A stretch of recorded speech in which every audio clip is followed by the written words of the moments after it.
Hi, this is Amy, the Mystic Rose Tarot. Happy summer solstice. Happy Litha. The sun is now setting. We're heading till 7 o'clock this evening, and we're getting some interesting lighting, as you can see here. I live up in the mountains of Southern California. I have large bay windows. So the sun is now on its way down, and it's getting ready to start transcending and start waning its energy to let in the Holly King. The Holly King picks up where the Oak King leaves, and this is just a brief chat before I get into the dreams of Gaia, the major arcana, because it is summer solstice today. So the Oak King starts during winter solstice, either December 20th, 21st. And the Oak King in pagan tradition is just a brief history. You could go online, and there's so many sources there to know about the Oak King. So the Oak King basically brings in the light, starts drawing in energy, and starts waxing, starts increasing its light and increasing its power. And it's a time from winter solstice to summer solstice to start, between December and June, these 6 months, to start harnessing, start bringing things into fruition, projects, goals, your ambitions. And for some people, Imbolc is sometimes seen, which is February 1st, 2nd, January 31st. For some, depending where you live, is actually considered to be the first day of spring. But that's more for pagan witchcraft, Wiccan tradition. As I mentioned, I live up in the mountains, so I feel that we start getting a little bit more sunlight in February. So for me, I won't say that's really the start of spring, because the temperatures are still very cold and we still get snowstorms, but we start seeing the light increase. And that's very essential for us, especially when we live in an area where there's not that much light during the winter months. So for me, I kind of use Imbolc as a stepping stones towards spring. And then we get to summer solstice, the Oak King's energy is increasing, and then we're here to summer solstice, and now it's waning. It'll start waning over the next few months to make room for the Holly King. And the Holly King is a time we'll start seeing the light change around August. We'll start seeing less light. It's not going to be noticeable for the next few weeks, but come August, we'll start seeing shadows being more dramatic, nights coming in a little bit earlier. So it's a waning time. We're losing light. It's a time that we can start reflecting on what's happened already the last 6 months. And this year's already been a whirlwind. So this is the time in the next few months that we could start seeing what changes we want to make. Not that this isn't a time, the last 6 months, to do it, but this power of losing light and connecting more to the dark side and connecting more with night energy will help us to get more inspired and to deal with the darker side of things. I think from here on till winter solstice is a time to start doing shadow work. There's a deck by Sasha Graham, who I just did a review about a month ago. Her new deck's called the Darkwood Tarot, and it's completely a shadow-oriented deck. Shadow deck involves dealing with just that, the dark side of ourselves, the subconscious, stuff that the stuff that we really don't want to face, our fears, what inhibits us from doing things. This is the time to do it, even though we're in summer. In summer, there's so much light and it's energy, but as I'm saying now, our light is going to start decreasing. So as time goes on, especially when we get to the autumnal equinox, September 21st, I think it is this year, or 22nd, we're going to start feeling that time of, emotionally staying connected to ourselves a bit more. If you've had a metaphysical practice for a long time, you'll understand what I'm saying. But from here on is when we start looking and feeling more inward towards things. And today, Saturday, June 20th, we have a lot going on astrologically. We have a lunar eclipse that's going to take place this evening. I'm in the United States, but it'll be more present in countries surrounding Africa and Sudan. You'll start seeing what they're calling the Ring of Fire. And it's basically, you're going to just see like the flames, and I can literally see the flames. You're going to see this ring, this glowing ring, with the dark center, the moon crossing, blocking the sun.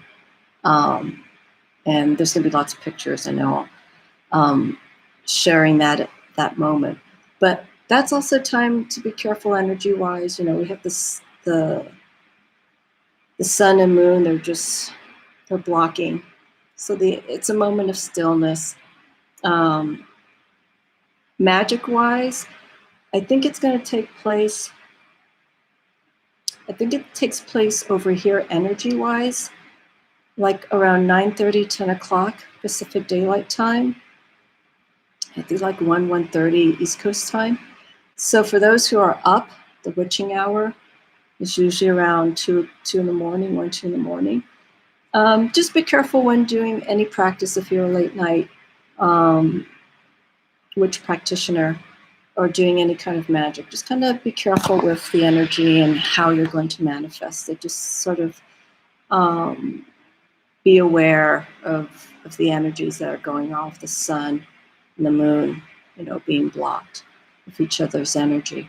And then also we have the new moon in Cancer. So it's already a time of just looking in and taking care of yourself. And intuitively, you may be more sensitive towards things around you. I don't have a lot of Cancer in my chart. I have some, but I have some other water signs, but they're not heavily influenced. But even when the moon moves into a water sign, I feel a little bit of the effects. So I tend to be a little bit more withdrawn, especially when the new moon is in Cancer and when it's waning towards that sign. So yeah, summer solstice is now here with us this weekend. The Annular, or the lunar eclipse. It takes place later on this evening, and then we have the new moon in Cancer. So just kind of be kind to yourself, and just don't go so heavy-handed with your practice this weekend with a lot of energy going on. Just kind of take it easy. Don't feel forced to do anything to make any drastic changes. Alrighty, so we're 9 minutes in to that introduction. I'm going to take a sip of water.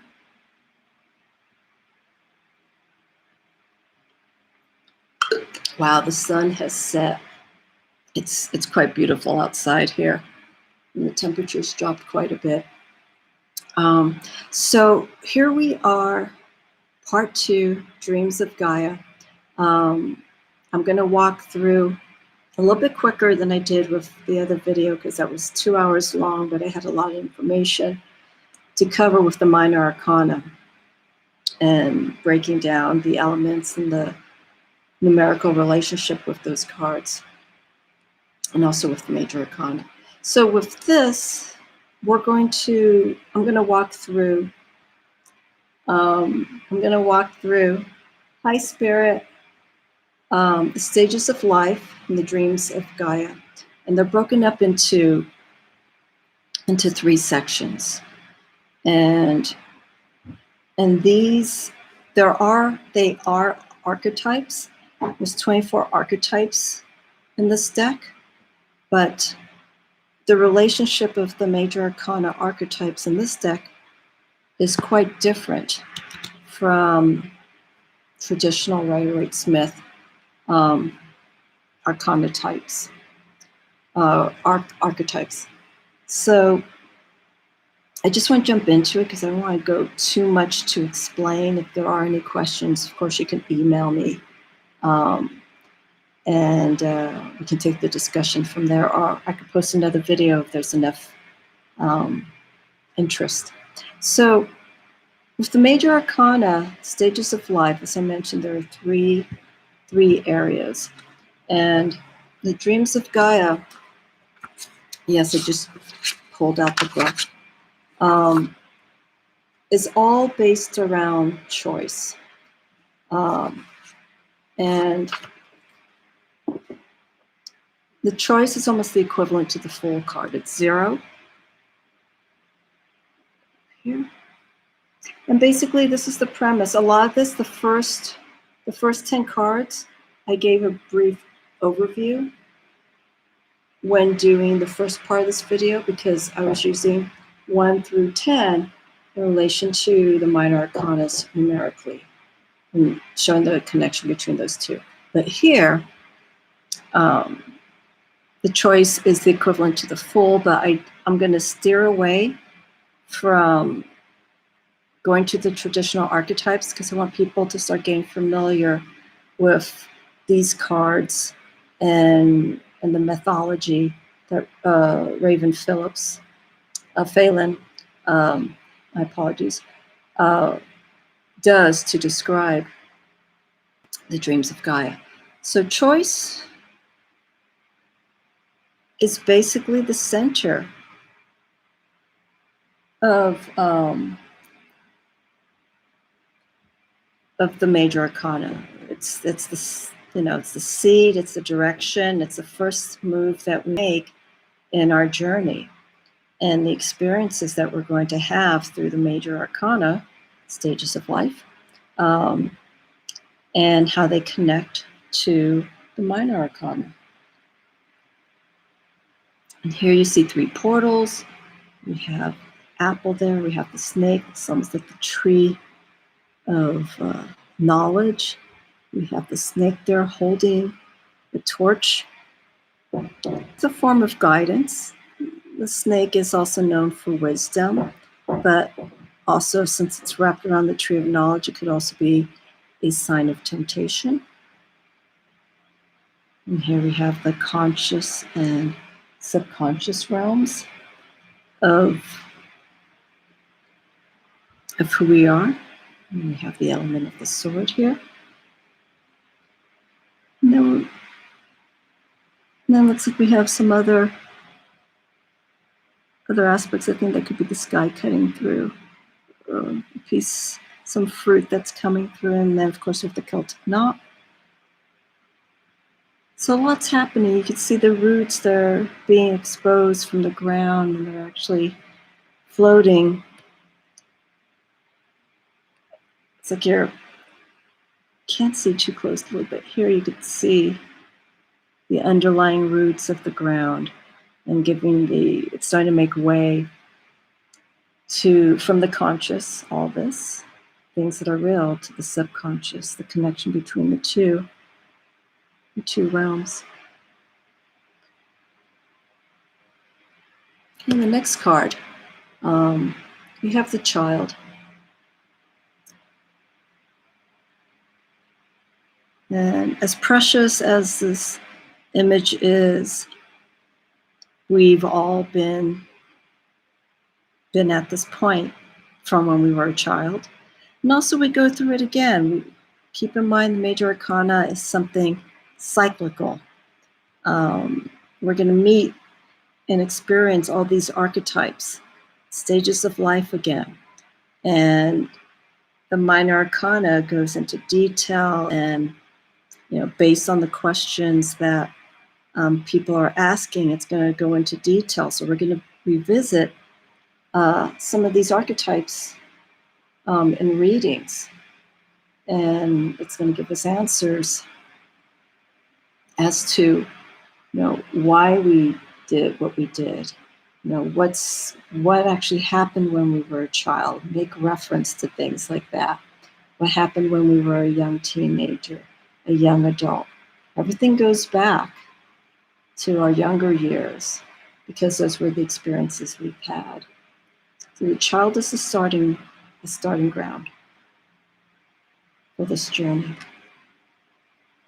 The next card we have here is the Maiden. The Maiden, it usually represents the pre-adolescent years. We're just curious. As I made reference in the video, this is a young lady, young person, coming of age, discovering who they are, just curious and just exploring. We see the rabbit here for abundance and fertility. And you could tell that she's already been on her journey, and she's walking from this path and going towards us, and she's continuing on. We have roses there for feminine energy and beauty. And there's butterflies there for transformation. And just a very creative and pleasant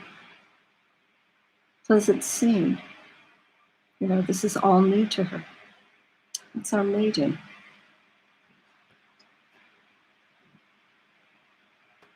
And here we have the youth. This usually represents a point.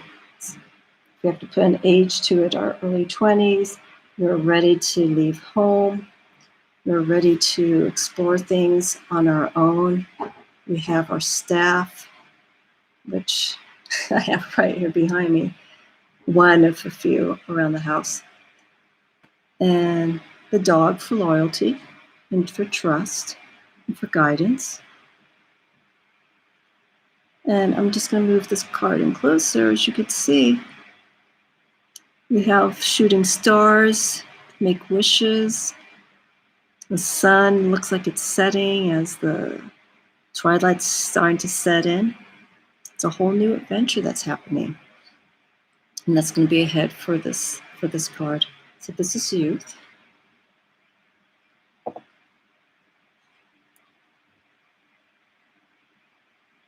And then here, it's the mother. So we have the Maiden and the mother. Mother is also representative of the Empress. So this is a woman who is bearing child or is holding creativity. And she is seated on a stone throne. We have a turtle there that represents wisdom and knowledge. But the mother's wisdom is more maternal, instinctual. And here we have the snake here wrapped around her staff, which she has off to the side. And this is all of abundance. And the experience that she took as a young lady is now being posed in her years, in her mid-20s, 30s. It's a time of, nurturing someone that you could come to and trust and talk to about things. This is the mother card. Spirit. Okay, and this is apropos. Tomorrow is Father's Day, or depending on when you're seeing this.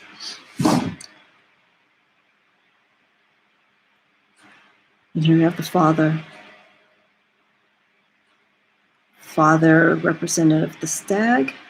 So we see the horns of the stag. The stag is the male deer, domineering, leader. We have the support here of the lion, courage and strength. And the father here And this card represents someone that you can come to, again, like the Mother card, someone that you could speak to, that can share guidance and also support for you, and encourage you along your way. The Father uses his experience similar to the Mother card. They both share their experiences and their role of matriarch and patriarch, and combining their forces of energy to encourage people. The Mother encourages emotionally, spiritually, and the Father encourages more with strength and I'm trying to think of the other words, strength and courage. You can do it. And he will be there along the way. The same with the Mother card. So these are the stages of life. There are 8 stages of life, and it's broken up into 3 sections. So this is the first part of where we are in our journey. Okay, so we have the child, the maiden, the youth, the mother, the father, and then after that part of the stage, we're ending towards our elder years. And we start meeting two archetypes that we will all go through, either personally we'll go through or we will have direct experience with. So the next card is the crone. And here we have a woman who is past her childbearing years, and that's not necessarily a negative thing. The crone can also be the mother. She's already had child or children. But this is a woman. The crone is seen not as an old hag. The crone is seen as someone who is independent, knows their feminine energy, and has the wisdom to share it with others, and is very powerful. Look at that staff that she is holding. So I'm going to jump back. I want you to look at the staffs on both cards. Okay, it's interesting, the staff, the globe that's on the Mother card is round.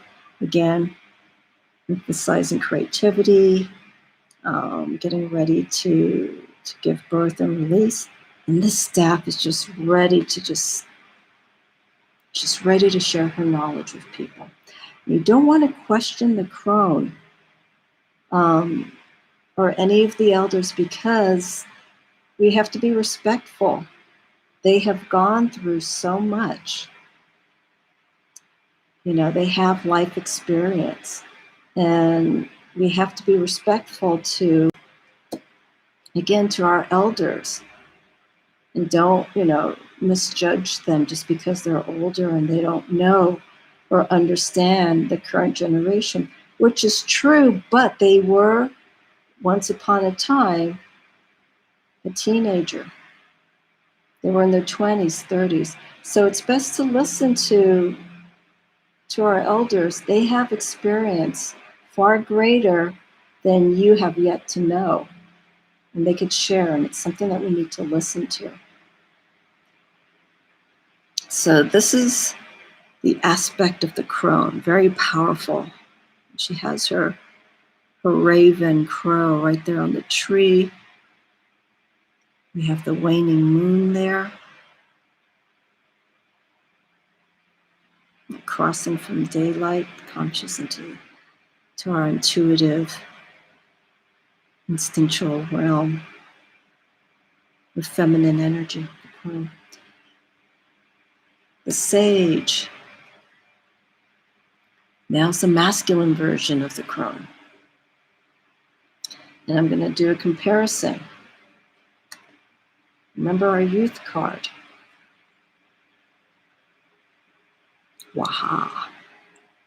Look at this. That young dog now has grown into the years and wisdom of the wolf. I don't know if this is a wolf, but just for reference. And that staff has now become fiery. The sage is holding the owl, as we all know, for wisdom. And similar to the crone, we have to have respect for our elders and the experience that they have to share with us.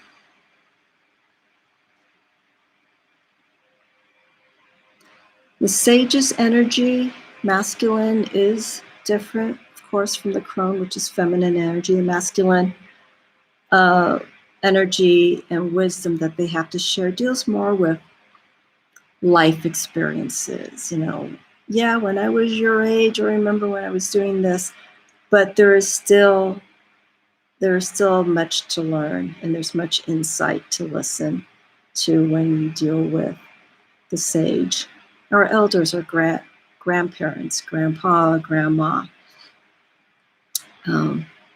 Please respect them. They're not around for forever, so hold on to what they have to share. And that's our sage. And as we're nearing the first stage of life, remember what I was saying, everything is cyclical? Here's card 8. Death and rebirth. I want you to see this. I'm going to just tilt this down. Look at that. The snake, serpent that has shown up in and out of some of the cards for the first 8 stages of life. It's now nurtured, and there's also a frog right there. It's nurturing this Orphic egg. It's putting all the energy and wisdom and Kundalini energy that it has. And it's protecting and infusing and nurturing this egg for the next stage. This could be the afterlife. This could be a form of reincarnation. This could be a certain part and time in your life where things have already come to an end, and it's now to do start a new chapter. And this is what death and rebirth is. Of course, and we have the skulls here representing the connection to death. And we have the cosmos too. Spiritual death, getting ready to align with the new direction that we're going, our new perspective spiritually as well.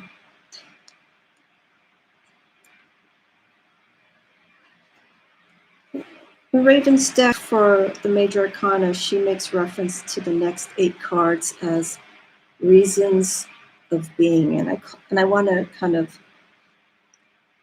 mislabel that to or relabel it as reasons of experience. So this is the next 8 cards. This is the reason, if you will, why we're on this journey. In card number 9, we're here to learn. We're here to attain knowledge. And there's the apple from that tree of knowledge. You have this person who is studying, practicing their craft, their beliefs, trying to understand all the symbology. Here it looks like we have the dragon, which is representative of the aces and the ones for the minor arcana and their elements. One of water, one of fire, cups, and earth. So here we're practicing, we're learning. And what do we do when we get that knowledge? And we're learning and we're getting experiences on the way. We start getting wisdom. Very similar to the Hermit. Numerically, it's not the right number, but it's time to take that knowledge and search for inner wisdom.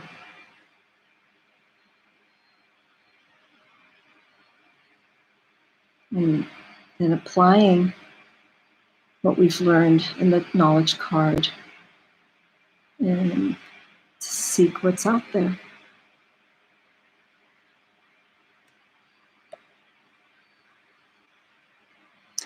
And then along the journey, you will meet a medicine person. Medicine man, medicine woman, just medicine person.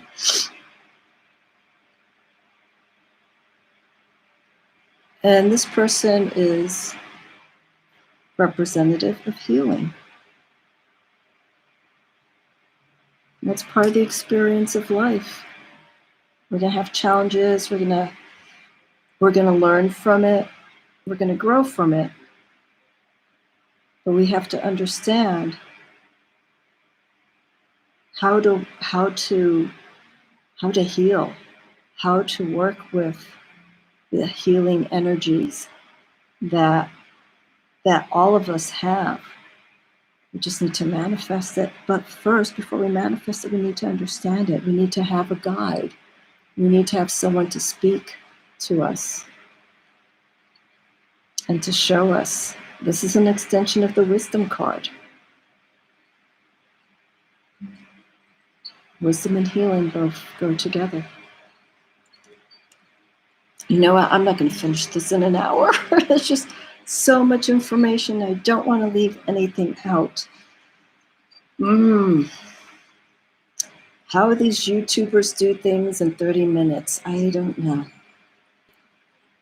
In time. And then with healing comes love. So let me see if I can. So it's not perspective isn't tone, and you don't get this glare. I'm just going to have to go back. I can't. You got to see this card up close. So here's the love card. I'm going to show you the healing. Isn't it great to just, once you're on that road to healing, recovery, and things, perspective is so different, and things are starting to feel good and more positive. You get this card. Look at the energy in this. This is such a feel-good card. I don't like talking like that, but it's one of those cards that if you have a deck and there's that card that just makes you feel good and you're not feeling great, just pull that card out, and this is one of them.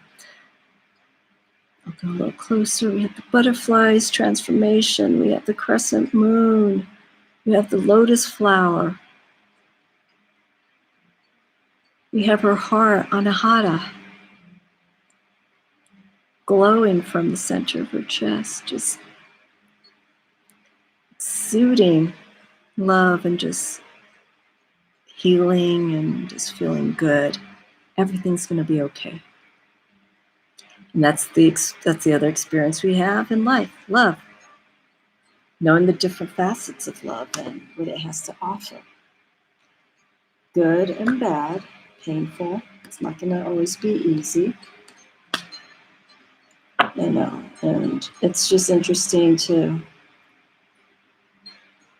listen to people and, you know, have them say, God, life is so hard, and it is. Do we want to have life to be easy? We need to put excitement into it. So we need to have some good times thrown in with some bad times, some challenges. So once we have love, once we have that experience, so I'm not trying to be rude, I want to make sure I don't miss any of these cards. So once we've attained love, something that happens next, once we have love, understanding, knowledge, wisdom, all those elements are going to start coming together. And we're going to have a union within, which is leading to the next card. Love, union, and the next card, all three are connected. And look at the imagery on this, the chakras, the alignment of the 7 chakras. And we also have the eagle, representative of wisdom, and the dog, our intuitive, I should say the dog or the wolf, the canine, which is reflective of our intuitive self. And then when you work with this deck, when you first get it, you're going to be overwhelmed because the imagery is so strong and the energy is just amazing. Once you've surpassed that, go through your deck and you'll start seeing little images like this. I didn't notice it immediately, but we have the 2 souls here, which look like rams. We have the 2 entities there that are meeting. They're connecting with each other. There's that understanding. Connective of intuitive energy, emotions, intellect. And all that comes center. It's that balance. This woman here is the center point for these connections. So that's union. Okay, so we have love, union. Love, union. And after union, after we have love and union and we have that connection, we're starting to get that connection between the heart and the mind. We have higher consciousness. Higher consciousness is self. Very similar to union, but the energy in union is very kinetic. There's a lot of movement going on here and here. And then once that energy has been, worked through, you get a moment of stillness, realization, the self. We have the doves above her, white doves, which is a form of peace and harmony. And in the book, Ravynne doesn't explain who these 2 elements are, but I almost want to guess they could be the baby dragons, because I'm looking at their tails and they're wrapped around her. And the dragons that we see for the aces are full grown, they're mature. And here I almost want to say like maybe this is them in their early stages, getting ready for guidance. And then we have the similar roses that we saw in the child card. So it's a connection of the self, everything, union, love. Be nice to feel like this every day, but realistically, that's pretty hard. But we can at least put some time aside, at least work at this and at least have the possibility of experiencing bliss. So we see here,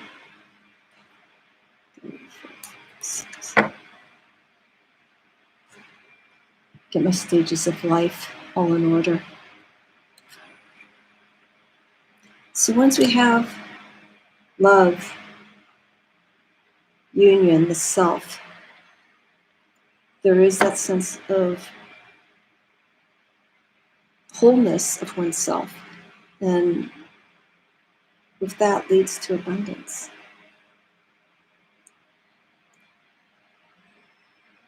Remember that the baby dragon looks like it's maturing now. It's maturing almost like in a not masculine, in a human form, fiery energy. And it's behind her. And I'm going to move up closely. She is holding a nest with some baby birds. And we have the rabbit there. We have a basket of fruit. And she is acknowledging and discovering the abundance that she has. The abundance could be within yourself, spiritual abundance, physical abundance. She has a tattoo. Her connection to the physical realm. There's a bit of, I don't know, I'm sensing with this card maybe a bit of curiosity, but also understanding that this makes sense to this person. Welcome to abundance. And then with our last card, the second part, this again, these next 8 cards, the first 8 cards were the stages of life, which represents from child to death and rebirth. These past 8 cards, or this one I'm going to show you, is representative of why we're on this planet. What are we here to learn? Or what to accomplish? So we have knowledge, wisdom, healing, love, union, self, abundance. I think I got them all. And then if we wrap all of that together, from knowledge to abundance, and we remain on that path, in that line of thinking, destiny. And this is actually the marker image for the dreams of Gaia. And what I mean by that is it's on her book, it's on the cover of both of her decks, the pocket edition and the standard edition. This energy, this image just wraps up everything.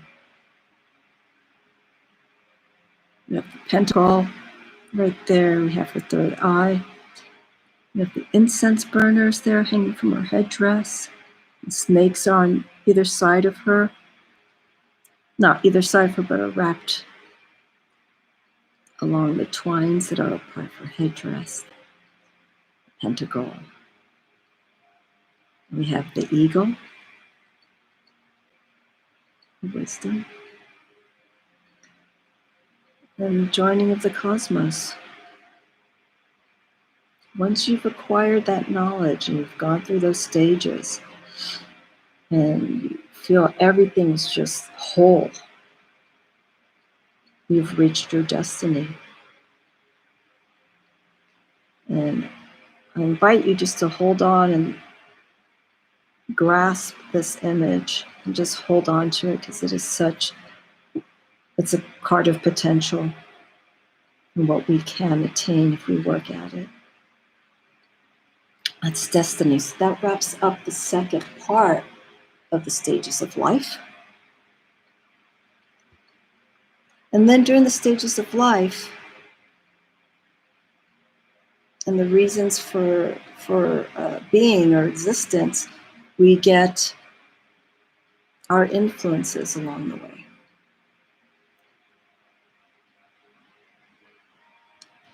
So on that journey, these last 8 cards, which wrap up the stages of life, stages and experience of life, goes to show a little bit more of how we approach the experiences we have in our life. First is we need to have the journey. There are times that we have to kind of leave where we are and just explore. Go on a road trip. I'm going to move this in closer here. And here we have someone who's dealing with the light side and the dark side. The light color of the cloak, the dark color of the cloak, red, green, like a greenish color. So can we tell, it's kind of hard, is this person going from the light to the dark, or has the person come from the dark out to the light? It's the experience of both of these realms. Again, the butterfly for transformation, a metamorphic shifts.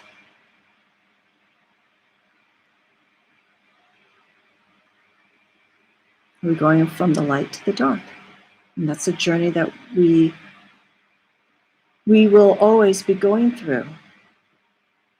And as I mentioned at the beginning of this video, I think right now where we are, like I mentioned, light is now going to be waning over the next few months. It's a good time to start doing shadow work and working within yourself. And that's our journey. Light to dark, dark to light. I just saw the rabbit right there too. What path are you going to take? So with that, we also have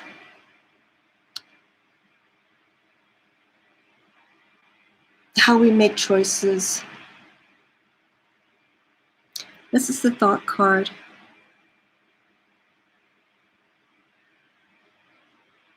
Looking for information. I won't say this is a card of knowledge because that's already been explored. But here, you're looking for answers. You're looking for answers primarily within yourself and how you perceive, how you think about yourself. Do you think yourself in a negative manner? Positive? Nowadays, it's kind of hard. People are feeling very negative about things, and in turn, it becomes part of who they are. And that's not healthy. You're only seeing one side of things, thinking one side of yourself, and not seeing the other side because it's impossible. It's not impossible. It's there. You just got to work for it. You see the masks. Working with the different elements, different realms. Spiritual thought. Subconscious thought. Physical thought. Fiery energy thought. And then once we've gone through thoughts, and not that they never go away, and we apply these thoughts into experiences, we have to deal with our emotions that come from it.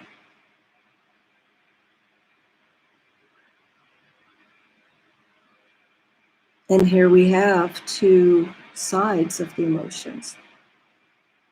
You can emotionally be stable and handle the situation in a balanced manner, or is it a time of healing emotionally and letting go and working through those aspects of, the shadow side? We have the person here who's on the dark side of who they are, and then here we have the lighter side.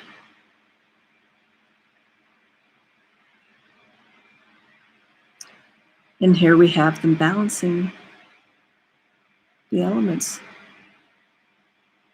We have the pentacle, we have the heart, the butterfly, got the sword.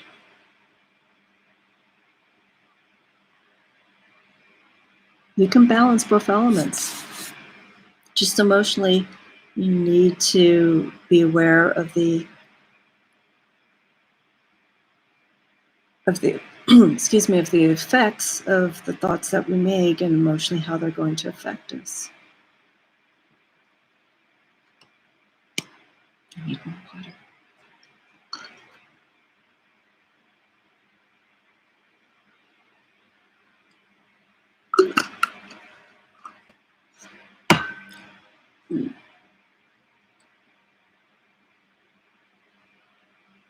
So once we've dealt with our emotions, gone on our journey, Which path did you decide to take, the light side or the dark side? How did you, while on that journey, what thoughts did you have? And then emotionally, how did you handle it? Then from emotions comes our feelings towards things that we would like to have in our life. Whether they're going to be good for us or bad for us, that's, again, the choice that you will be making.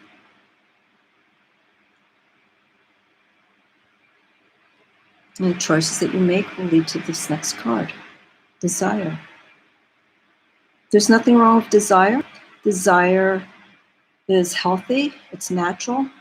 It's just making and managing our desires, I guess we should say, and not get too overwhelmed by things. Addiction, enjoying being on one side of the realm versus the other and getting stuck there. And this card has the black void, which is also good. The black void is a nice space. Like today, we're new moon in Cancer, so there's no light whatsoever. But when there's no light, this gives you that space to bring things in and to actually, I know I said there's no light, but you can actually see with no distraction how to approach these, good desires, bad desires that we have. And we have the knowledge of I don't know, is this still an eagle here? We have the knowledge of, let's say it's the eagle. And we have the fiery energy of the ram. There's no element to earth or water here. So I'm interpreting this as fire and air, energy and thought. Air fuels fire. We need to have that balance of both to manage our desires and to also find which desires are best to be let go of and the ones to keep that could actually benefit you. So, yes, this is going to be unedited, so you're going to see me adjust my top. So once we have desires, we've made the choice of what we want to keep in our life and what we want to let go, our perspective is going to shift. And again, this is the last part of our archetypes for the stages of life. These last 8 cards are the influences that we will experience in our life. We're going to go on the journey. While on that journey, we're going to make choices, which path to take. Our thoughts, our emotions, and our desires. Emotions and desires, we have to be careful too. Because desires are based on our feelings. So make sure we have that balance and understanding. So once we've gone through desires and we've made the choice as to what we're going to hold on to that's going to benefit us, save us, help us, and let go of the ones that are going to hurt us and harm us. Everything's changed, and our next card is perception.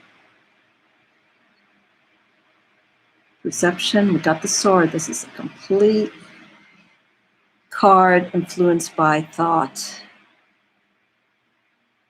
actions of thought, how we see things, how we interpret what we see. I'm going to move in a little closer. She has the mask on. The mask is almost symbolic with a lot of the air sword cards. The mask is putting on that facade The facade could be good. Putting on the mask could actually allow you to see things better. But the mask, if, depending on your perspective on things, may falsely cause you to look at things in a way that may not be healthy. And that's something that you will have to discover and learn. When you pull this card, perception, it's telling you to really pay attention as to how you see things. Things that we think may be there are not there. So this is almost the subconscious and the intellect trying to connect. It's almost a Pisces card. Pisces tends to be in the realm of illusion and blurring between reality and non-reality. So watch for perception.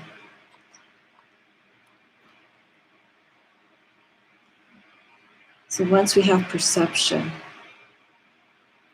you're connecting to that inner part of you and you're perceiving things hopefully in a real manner. Things are already shifting, and this leads us to the next card. We're connecting to a deeper realm. Our perceptions is going down more in our subconscious and we're connecting more. When that happens, we are connecting with our intuition. This is one of my favorite cards. And here we have, oops, let me make sure that's, I don't know if it's an egg. Egg or moon. You can perceive it for, oh, there's the word, you could perceive it for either or. And then we have the spider. Spider is known for hard work, being dedicated to their craft and what they are working on. But here, intuition, we're working more on how we feel towards things, and when things feel a little different, and we're trying to understand why things are shifting the way they are. And we have the owl. The owl is representative of, the owl is representative of knowledge.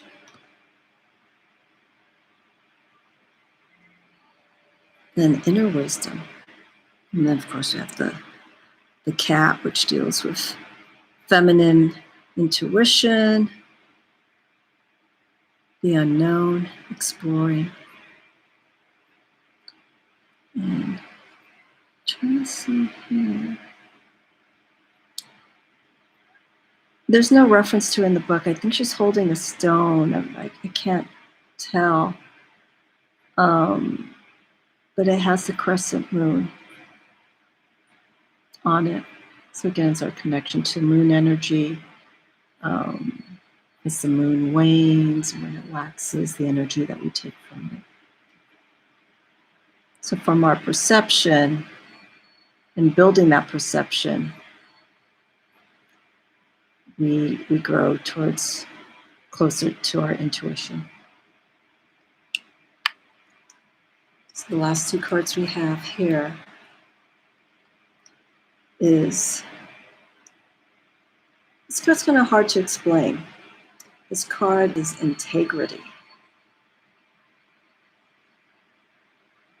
And I don't know how I can best interpret this card for integrity, but we have a woman there who is just reclined. She's grounded on earth, the Mother Earth. She has the horns of the stag, and it looks like there's peacock feathers hanging from them. Peacock feathers is of fertility, abundance. And then we have the barn owl. It's right here. which is, again, related to intuitiveness.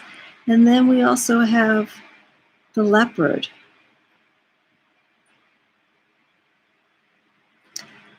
And leopard can also be instinct. I almost want to call this card more of instinct than integrity.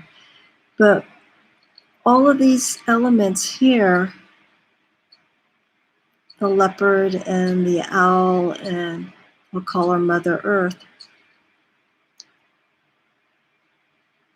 they all have their own source of strength and power. And when you pull a card like this, the integrity, it's a reminder of whatever you are working on, project-wise, relationship, put all of yourself into it. Connect these elements of power, wisdom, and instinct, and grounding. And be ready to stand up for yourself.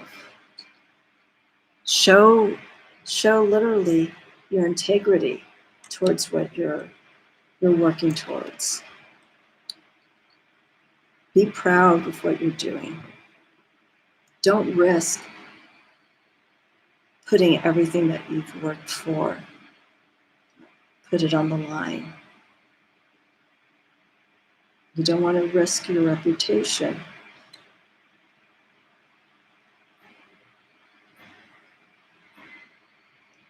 Stay directly with what you believe in and put that energy fully into what you are doing. It's the card of integrity. It's going to come up differently, the interpretation, when you do readings. But generally, overall, that's my assessment of that card. Again, visually, it's a little awkward, but we're doing more about the connection that we have with the cards, and you could play those visuals in that card into any role based again on the reading. And then our last card, this is our very last influence that we come across during our time of existence. And this is where we are right now. We're working towards it. We're trying to manifest this. We want to believe in this, and this is faith. This is the card of faith. And this card just stands on its own. With integrity, with intuition, working through desires, emotions, thoughts, and the journey that we've been on. We can ultimately find faith in things. You have to look for it. You have to be open-minded. You have to be ready to be open to faith. This is a card of vulnerability. And this is something that a lot of people don't want to risk right now. But we have to take chances. We have to take risks. So in doing so, we have faith. When faith comes in, remember the turtle that was in the, the turtle was with the mother card. You take this turtle now, and the person on it, turtle represents age-old wisdom. Turtles can live to be over 100 years old. They can outlast human life for many.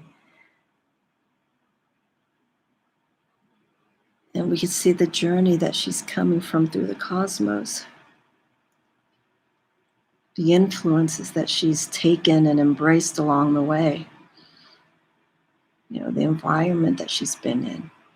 The wolf, coyote, the stork. I guess it's a stork or another form of bird. I'm not too familiar with different species of birds, but birds are forms of messengers. She's holding a flower. And this person, I should say, is here as a reminder to hold on and to have faith, to give it time. Faith doesn't manifest overnight. You have to believe in it. Once you believe in it and trust in it, you will come to understand what faith is all about. It's a beautiful card. Just even talking about these cards individually, it feels good. It sort of balances out, for me, that is, any energy that feels misplaced or whatnot. Today is a great day, sun is now set, and we are now going into the last months of this year, and it's going to be a doozy. So what I am going to work on next now, it's going to probably be another hour, but always scroll through. I'm not going to edit my videos just to eliminate some information. I can't do that. So if my rambling on or whatnot is just too much, just scroll ahead and get the deck. And then you can see and feel exactly what I'm talking about. So we're going to move on to the court cards. So just to recap, we had the stages of life, we have the reasons of being or reasons of existence. Those were the knowledge card, wisdom, the healer, love. The stages of life was the child, the maiden, the mother, father. Those are all archetypes that we all go through or we experience in our life. The knowledge, wisdom, healer, those are the reasons that we are on this universe. This is what we are here to experience. And then we have our influences along the way, our thoughts, perception, emotions, intuition, all that. That wraps up almost the individual human state and how we explore things throughout life. It's a very, I don't say it's a complex deck, but this deck is wonderful for people who already have experience using the tarot, because it isn't a traditional Rider-Waite-Smith deck, but spiritually, emotionally, even physically, it's a deck that's just, it's something that makes sense. And when you explore this deck and you read the book and you build your own interpretation of the cards, you'll see why. And I'm older, so I connect to a lot of this because I have a spiritual, I've had spiritual influences and experiences, so this deck is just like, yeah. All right. So the last 4 sequences of cards for this, we've already done the major arcana, which I just spoke about. We're not going to go into the court cards, sort of the court cards. There's no pages or knights for the first 8 cards I'm going to show you. There is the Queen and King, which I'll discuss. But the first 2 cards, or the first 8 cards, broken up in 4s, the pages and knights are not part of this. There could be some. No, I'm not going to say there's similarities with the page and knights with these cards I'm going to show you. It's going to make an attempt, but there really isn't. So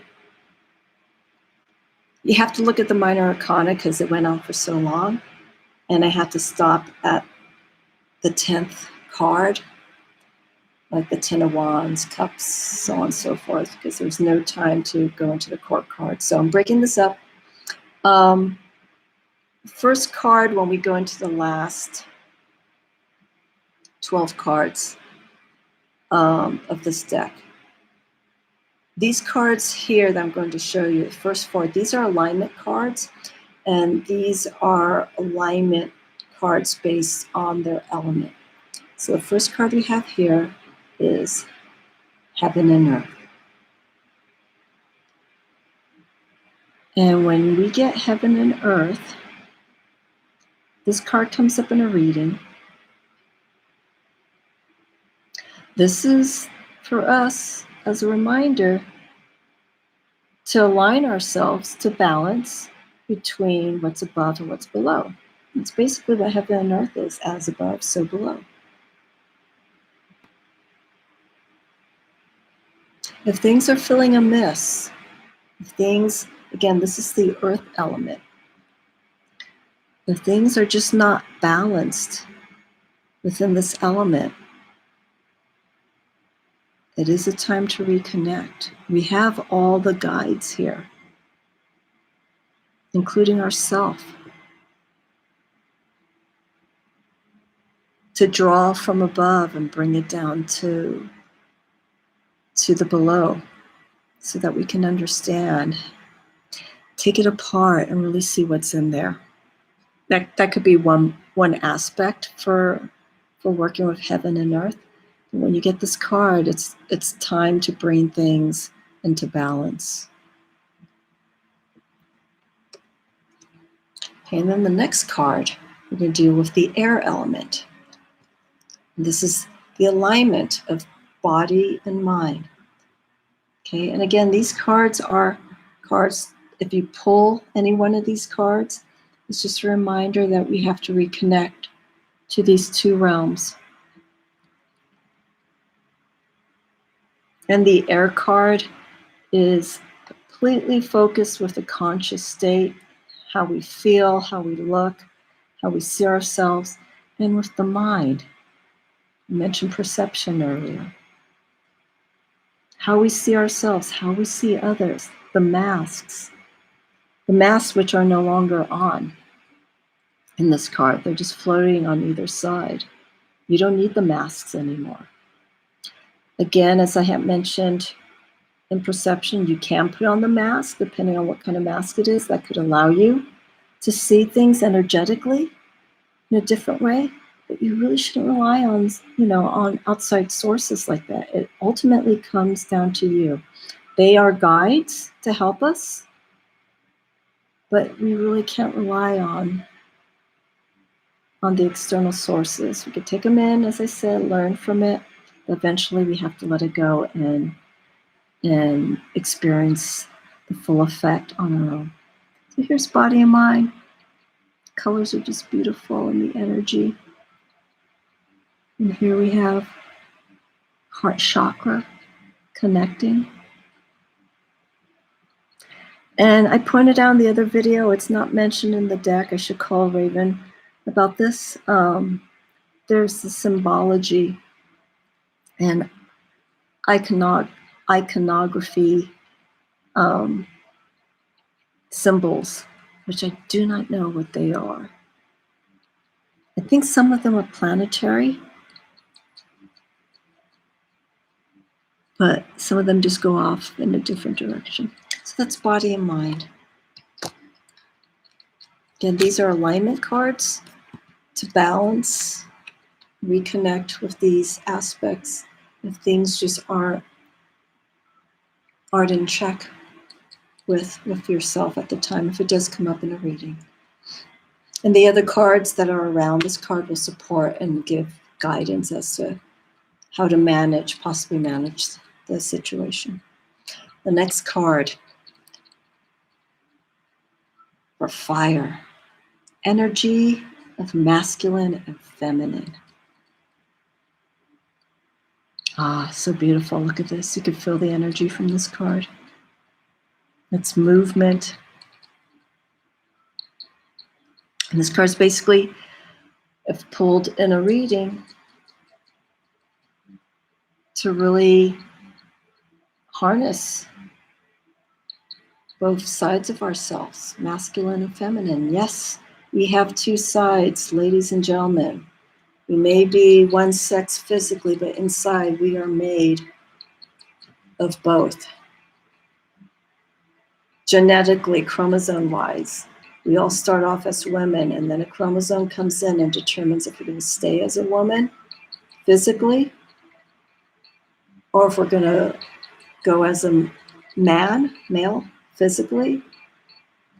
Emotionally, what happens outside of that is up to the person.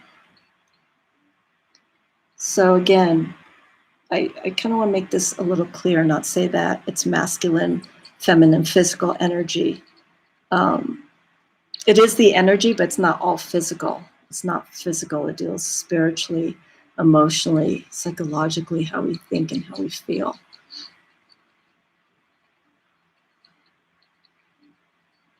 So it's time to connect to both of this.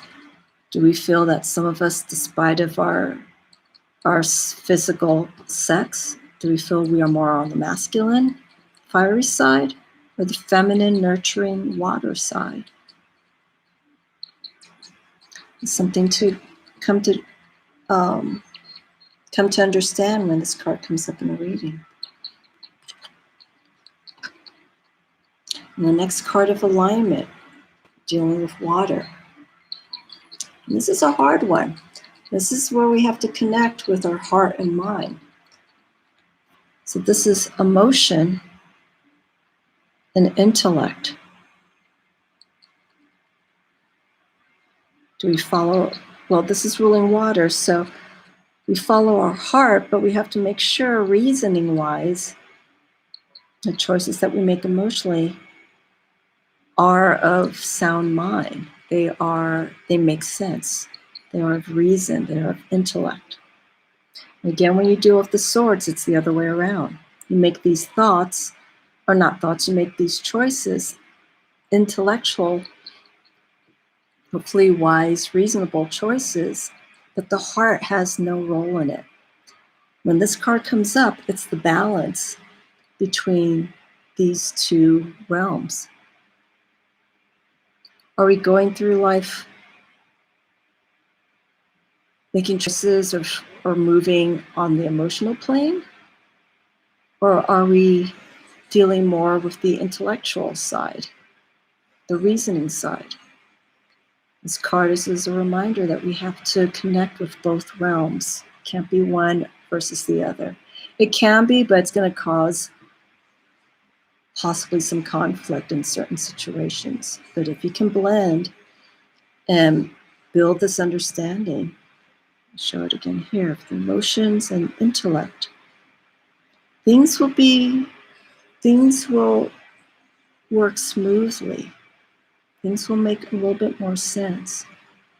You know, there are times where I hear people, they jump and they make an irrational decision. It's like, oh yeah,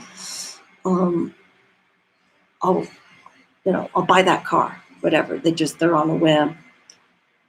But there's movement. That's not being, you're not really thinking about it. You just feel that draw to buy that item or to get that item. You have to put thought into it.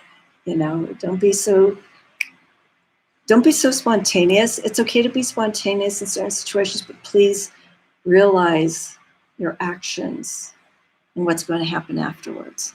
Again, this is cause and effect. It's cause and effect with all these cards. You know, masculine and feminine, connect with those two. You lean on one more than the other. What's the cause and effect from it? Body and mind. Connecting those two elements. What's the cause and effect of those choices? Heaven and earth. As above, so below. Bring that balance in between. If you're stuck more on the subconscious, higher realms of things and not really being fully connected, like you're floating up to the sky and your feet are dangling, you're not really grounded, what's the cause and effect from it? And also being grounded and not really being open-minded to what could be above you. What's the cause and effect of that? Okay. Ooh, I think I could do this. All right. So the next 4 cards, these are known as the servants. And these 4 archetypes are, I almost want to say, are the mediators to the king and queen. These cards are the guides to help the queen and king in their role individually. So each of these 4 cards are aligned with the element. So here, if I'm pronouncing it correctly, is the seneschal?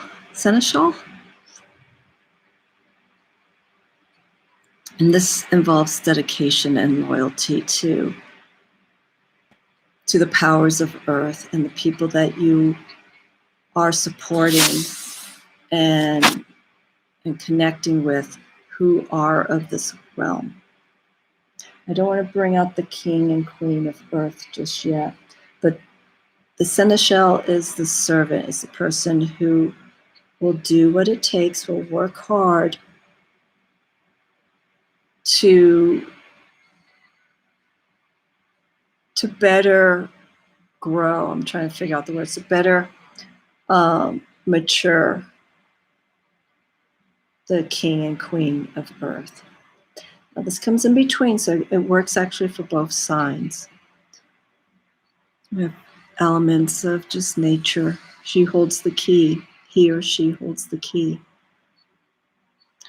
The ants, as we know, as to be dutiful workers, always working until things are completed. So this is the seneschal. Apologies for the bad pronunciation. The next card, this is for the air element. This is the scribe. Again, this is the card that mediates between the king and queen of air. Scribe is the recorder, written recorder. This person keeps track of things, is full of knowledge, and does what it can to keep track of all the information that it has. It could be someone who's like a professor or a teacher. Again, we have the bird here, stork, representing as the messenger, and the bee. Bee is also a very hard worker, pulling information from all sources and just organizing it, putting it in a context that when it is shared with others, it makes sense. So this is the scribe ruling the element of earth, and this is the support card, I will say, for the king and queen of air.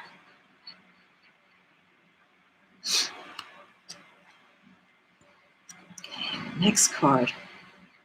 The next servant for the king and queen is the hero. Excuse me. This energy of the hero. This is a person who will step in front of that moving car. I don't suggest it, but you will put yourself second to support others. You let go of the ego and you will do what needs to be done to take care of things. You are of service to others, to society. You could be seen as the hero because you do things that are out of the ordinary.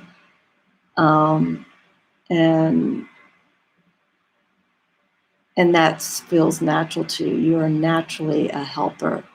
And again, you put yourself second to meet the needs of others. So this is the hero card, and it supports the King and Queen of Fire, the actions of those two cards. Okay, and lastly, the Servant. This is more like the servant of the heart. It's the counselor, working with the energy of water. This is the person, again, supports the King and Queen of Water. I believe those are dolphins or whales. Wait, it looks more like a whale. You're emotionally connected to those. You understand and can guide people. You pull the counselor card. This is the card that you're the person that people come to, and they can bare their soul to you. And you understand. You're more than happy to help. These servant cards are just that. I don't like the name servant, but these are aids and reminders to us that we need to be of service to others in different ways, through our actions, through our heart, through our mind, through hard work. These are the cards that people get. This card, people rely on you. Or if you feel this card comes up and you are not of this relationship to these four cards, it's maybe it's a sign of an attribute that you should explore and make a part of you. And again, this is all related to the cards surrounding these cards in a reading. But overall, that's the premise. So these are the dutiful workers, servants, relating to our Queen and King court cards in the Dreams of Gaia. And we are winding down here to our last 8 cards.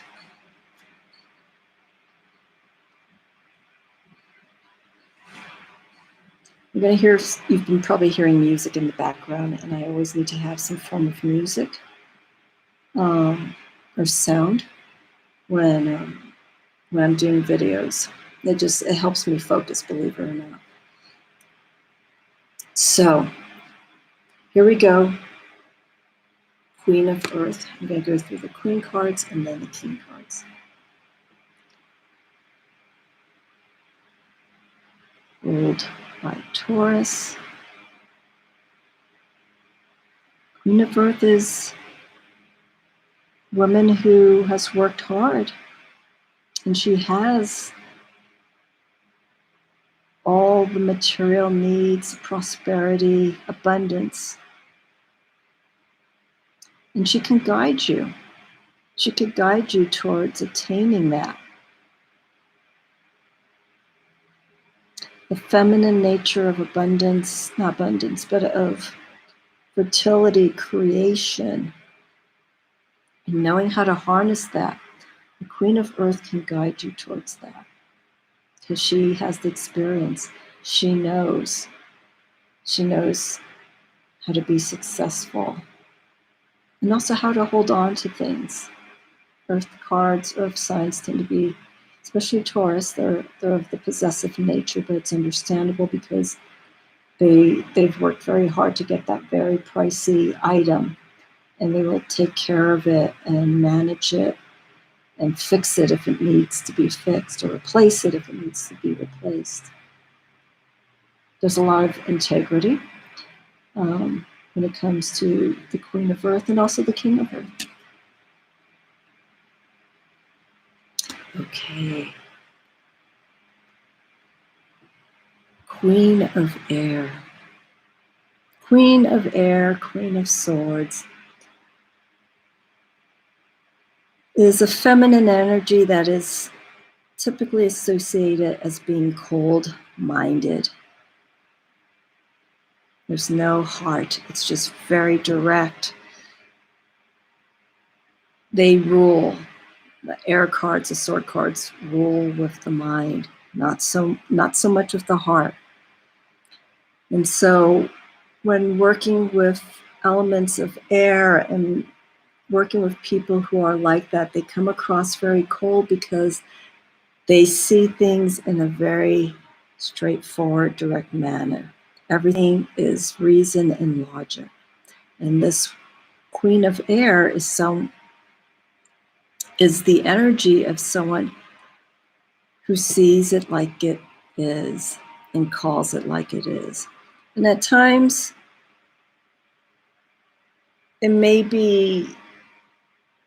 come across hurtful because she's just speaking from her mind, and it's like, wow, that's a pretty brash thing to say.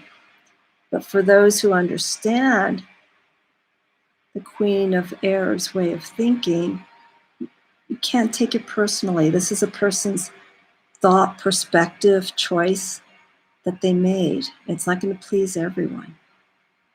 But for her, for this person, it's full of wisdom. It makes sense to them. So the Queen of Air, if you get this card, it's a card not to take the thoughts so much to heart. We have to respect the way people think, what they have to say, and we have to take it with a grain of salt. Next card is Queen of Fire. And this is a woman that you go to. It's ruled by Leo to get things done. And she's also very supportive. She'll encourage you and find attributes within you to inspire you and to get things, to get that energy moving, because she's done it. She's gone through the whole process. She's been on the journey. She's explored. She's found things that have worked for her. She has harnessed. She has manifested. She has, she has nurtured it in such a way that it has worked in her benefit. She's very proud. And she cares for others. She likes to see other people have the same experience. She is willing, this person is willing to even share the secrets of how that person got to where they are successfully, energy-wise. There's going to be challenges along the way, but with the success of this card, she can guide you how to manage those challenges and be the best person that you would like to be.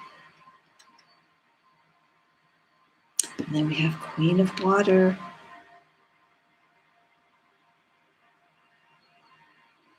Ruled by Cancer. This is the card of where we are tonight. New moon in Cancer. It's very, very dark outside. Go outside my door. I did last night when the moon was like 0.10, I don't know, percent light. Nothing, was pitch black. Then the Queen of Water is nurturing, caring, emotional. The person you come to, similar to the counselor. But this woman has the experience. She's learned from the counselor. She's taken information and knowledge from that person and has applied it with her own experience to share with others. She knows about hurt and pain, and how to manage through it, and intuitively how to really connect and trust yourself. This card, I actually, as I'm looking at this, I want to dedicate this card to my cousin who passed away last December. She was a full cancer. More in the month of July, but she just cared. She was my, technically, she's my cousin, but she was like a second mom to me. My mom was in the military, so there were times when she was gone that my cousin came in. And that woman actually, my cousin, actually introduced me. She introduced me to the unknown and horror movies and stuff like that. I mention her on the occasion if I'm in a chat, but she paved the way to me. She had psychic energy, and she connected to people who've passed away, and now she's passed on. So I love you, Connie, Queen of Wands. Or I'm sorry, Queen of Water.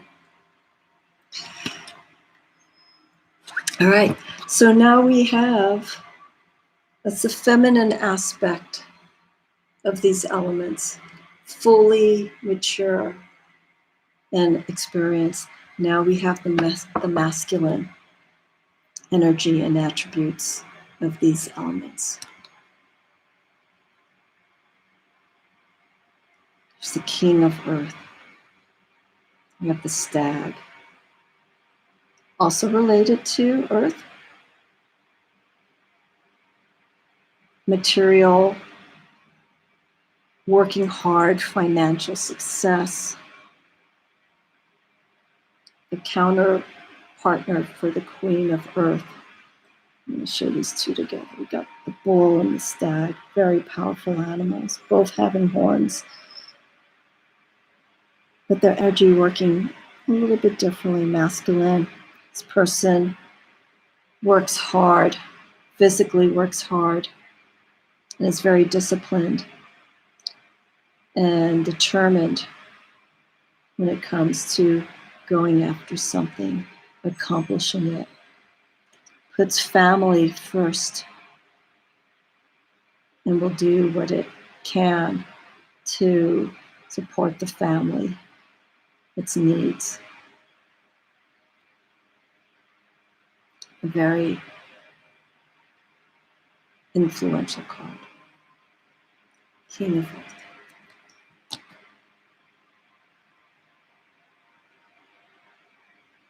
Okay, King of Air. We have the eagle. Almost doing the Aurora Borealis, but eagle style. Taking information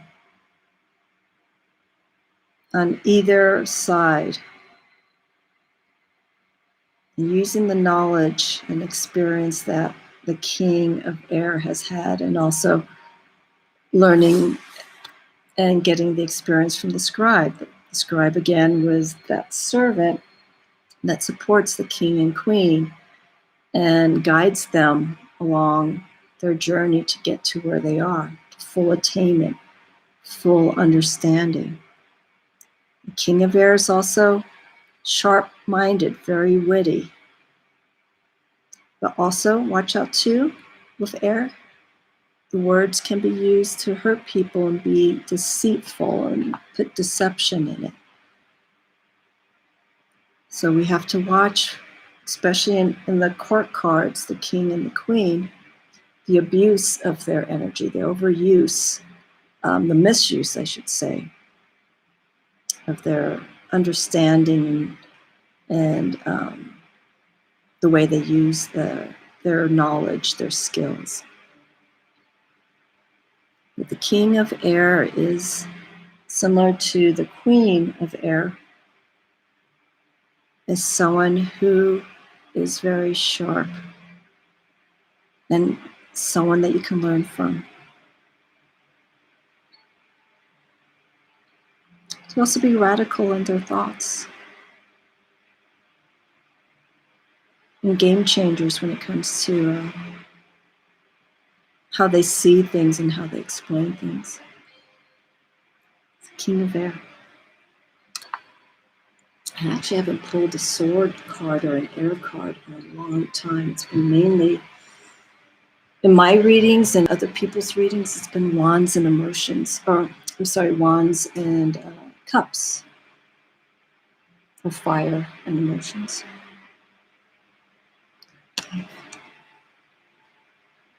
King of Fire. Proud, proud, proud, proud. It's nothing that's going to stop this person. Their energy do not cross paths with the king or let alone the queen of fire. This is all about momentum, energy, to keep it going. They don't like stagnicity. Stagnicity is not a good thing.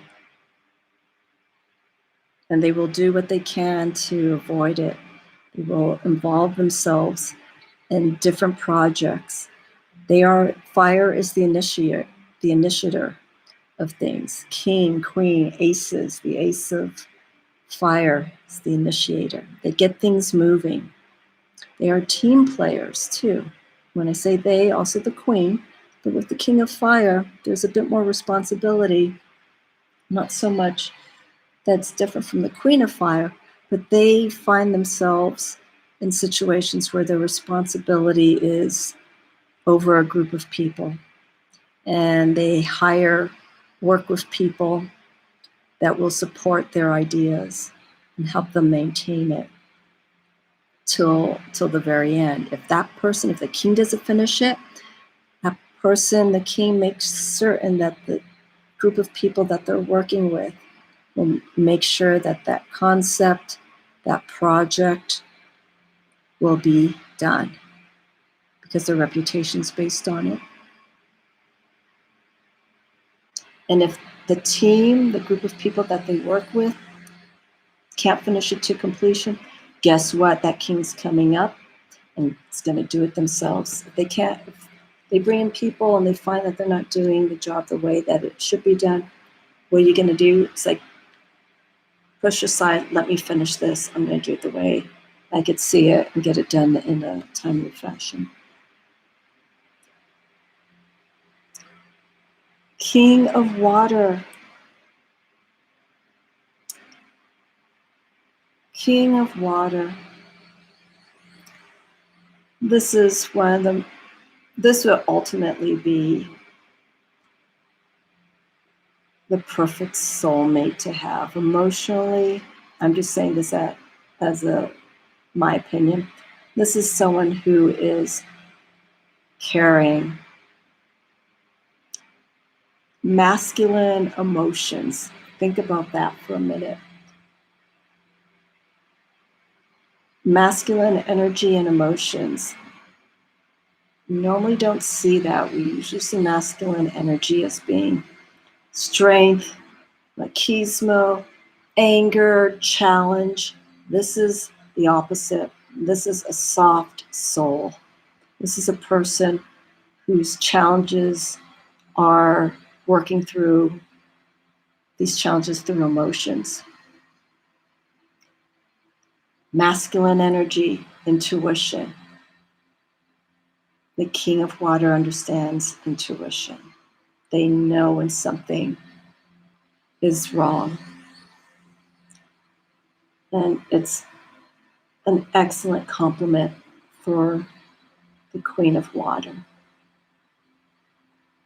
Both energies, they deal with the heart and how to heal. Because both the king and queen know about hurt and pain. They've experienced it. They're at the mature state. In this court card is the king and queen.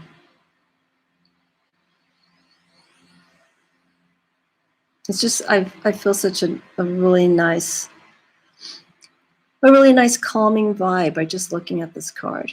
Person doesn't have any sort of anger or anything. It's just a very person that will listen. So that's the King of Water. The compassionate, mature, soul. That wraps up the major arcana and the court cards and the servant cards, the guide cards, I should say, for the king and queen, and the alignment cards, heaven and earth, mind, body and mind, masculine, feminine, emotion, and intellect. When using this deck, I do advise looking at the cards first. Don't go to the book. Just look at the cards first. And that's what I did. I got the pocket edition first, and then I got the standard afterwards because I wanted that guidebook. And also to see the images at a larger perspective. What I did was when I got the deck, I look through the cards. And what I did was, subconsciously, I pulled cards. You don't want to think about it. This is a good exercise for people when they're getting a new deck. Just pull cards. You have a like pile, don't like pile, have a kind of in between pile. And then when you have time, go back to those cards, lay out the cards that you like and dislike. The middle cards, in between cards will come later because those middle cards will be that bridge. There's a reason why you pulled a in between section of cards, because you weren't certain. So pull out the cards that you don't like, lay them out, and look at them first. Write notes. You're not going to have many cards. I think I have like maybe 12. And don't look at the book, because the tarot is all about intuition and how you immediately feel when you see something. Just start writing notes. You like the color, you like the energy, you like that pattern, you like that environment. Just start writing key words down. Cards that you dislike, the same thing. What you don't like, energy, the environment, so on and so forth. And once you've looked at your notes and you've pulled those two differences of the like and dislike cards, and you got your notes down, this takes time, then start looking at your bridge cards. You probably won't have too many. And start seeing if there is a relationship between those cards. Those bridge cards, by the time you looked at the cards that you like and dislike, will probably start dissolving and moving into the dislike or the like pile. You start doing the process of elimination, because you're going to start connecting with those cards that you weren't certain about, and you will start building a relationship with those cards. The same will go with the dislike cards. The dislike cards could be your shadow side. If you don't like something, there's a reason why. You have to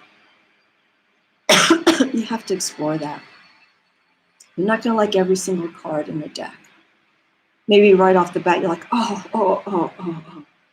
You return back to the deck a week later or so, and you're like, oh, what happened? We change. Our feelings, our moods, our energy changes. So we're going to have days where the cards we like, we're not going to like. So to introduce yourself, especially with this deck, because it has such a personal connection and healing connection.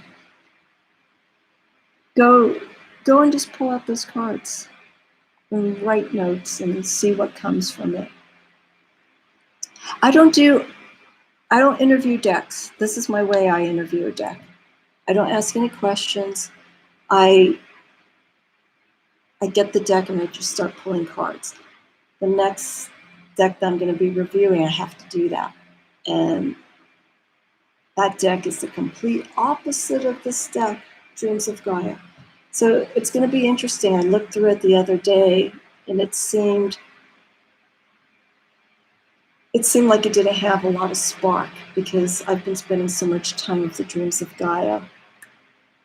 that I'm still caught in that energy of working with this deck. So to kind of go with a deck that has this, to go to a deck that's a little bit more simplistic, it's going to be interesting. So I want to be fair when I review that specific deck. But anyhow, let's wrap up. This is the Dreams of Gaia. This is the book. And I've been showing you the standard edition deck. And today we went through part 2. We went through the major arcana, the stages of life. This is what the major arcana and the Dreams of Gaia represent. Stages of life, reasons of existence, living, and then the influences that we take while on our time of being on this planet. Minor arcana is the story along the way, based on the questions. The alignment cards is creating balance, reconnecting with attributes of the elements that are missing. The servant cards, the guide cards, the seneschal, the scribe, the hero, the counselor. These are all elements, or these are all guides that help inform and put knowledge for the king and queen of those elements. And of course, the king and queen are the masculine energies that represent the elements of this deck and their experience, the full spectrum of what they've learned and what they have to share with us based on their experience. That is it. My name's Amy, Mystic Rose Tarot. This has been a long one. I'm 10 minutes shorter than my other video. But as I said, feel free to scroll. I'm going in the order. I haven't misordered anything from the deck. So I started with the major arcana, then we went into the alignment cards, then the servant guide cards, and then we went into the court cards. And I gave my interpretation of them. The first 10 minutes of this, I rambled a little bit because we are at summer solstice. So I spent about 10 minutes talking about the energy of summer solstice and how the Oak King and the Queen, Oak King and the Holly King are now crossing paths with their energy. And we're now moving in the waning stages of light. And we're going to be coming more into the presence of night and the dark side. You can reach me through my website, www.themysticrosetarot. I'm on Instagram, the same username, the Mystic Rose Tarot. I will be doing now more videos. They're going to be very rough videos, so I may step away for a minute. I don't want to edit. I just want to keep things going. So I may run my fingers through my hair. I may get a sip of water. I may step away to take care of my familiar spirit who may be in danger of something. So I'm keeping it real. In time, I will shorten these videos, but for now, I'm leaving it like it is. So have a wonderful week. Any questions, please contact me. I love this deck beyond belief, and I'm still learning and growing with it. So if you have any questions regarding this deck or any of the attributes, the arcanas, feel free to contact me. I'm more than happy to help. I will be doing Mystic Moon Monday readings, not this week, but the following week. I may wait till we go to the full moon, so that may actually be 3 weeks. I think the full moon goes the first week of July. And it's July, between the 4th and the 7th, I believe is the full moon. So stay safe, everyone. Thank you so much.